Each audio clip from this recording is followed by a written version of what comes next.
इथं 15 ऑगस्टपासून उपोषणाला बसलेलो आहे, तरी आमची वरून कुणीही त्याचा तपास केला नाही।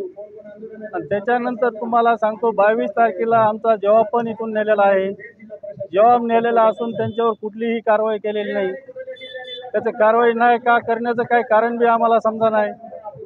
दारूचे PI वाघमोडे साहेब यांना आमची एवढीच विनंती आणि प्रशासनाला एक आमची एवढी विनंती आहे की त्यांनी आमचा जर 24 तासामध्ये जर नाही तुम्हाला सांगतो काही त्यांच्यावर कारवाई केली आरोपीवर।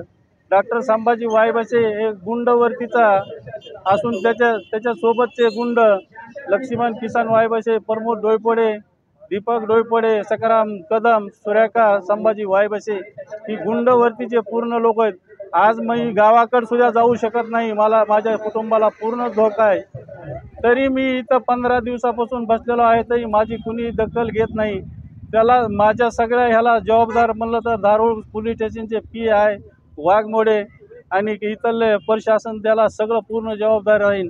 त्याचं 24 तासात जर माझी नाही जर त्यांनी दखल घेतली तर मी इथं तुम्हाला सांगतो माझं कुटुंब घेऊन आत्महत्या केल्याशी तुम्हाला सांगतो उद्या 11 वाजता आत्महत्या करणार आहे।